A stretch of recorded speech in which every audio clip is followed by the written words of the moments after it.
Bonjour et bienvenue sur tpfacile.com. Aujourd'hui, je vais vous montrer comment réaliser un pliage avec SolidWorks. Alors, tout d'abord, vous cliquez sur Fichier nouveau. Donc pour commencer une nouvelle pièce, vous validez sur OK. Vous vous assurez bien évidemment d'avoir sur la gauche le menu tôlerie, ici. Dans le cas contraire, affichage barre d'outils tôlerie. Alors je vais commencer par une pièce simple, c'est-à-dire je vais plier une tôle. Donc pour cela, je clique donc dans tôle de base, je me mets sur mon plan de face, j'ai le repère rouge qui s'affiche, je vais sélectionner donc rectangle. Alors je pourrais très bien prendre une ligne pour dessiner une forme quelconque. Là pour aller plus rapide, je vais prendre donc le rectangle.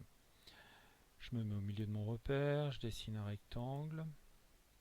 Alors au niveau des dimensions, ça n'a pas d'importance puisque on va transformer ce rectangle donc en une tôle. Donc pour cela, je me remets sur la tôle de base là-haut. Je clique dessus. Épaisseur de millimètres, ouais, ça me convient. Épaisseur de millimètres, c'est correct. Je valide. Je me remets donc en vue de face ici. Je vais donc prendre cette fonction ici, là, le pli esquissé. D'accord. Donc je clique sur ma souris, donc clic gauche sur le pli esquissé. Là, j'ai un petit message qui apparaît, il me demande quelle face m'intéresse au niveau du pli. Bon, voilà, il se trouve que j'ai qu'une face, donc je choisis donc cette face. Je prends donc la ligne là-haut, ici à côté du cercle. Donc je trace une ligne de ce bord à ce bord. Ok. Je lui donne éventuellement une cote de pliage par rapport au bord. On va prendre, admettons, on va arrondir, on va prendre 31. Voilà, j'entre 31 au clavier, je valide toujours.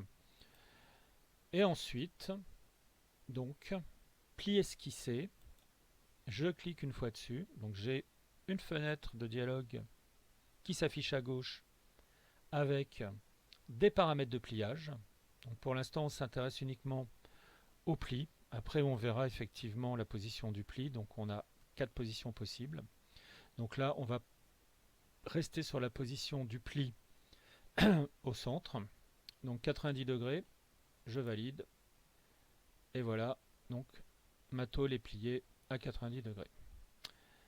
On va revenir sur la vue de face.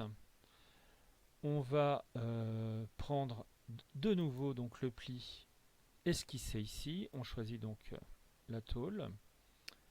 Je vais prendre ma ligne, je vais me mettre de l'autre côté, donc de ce bord à ce bord, ok.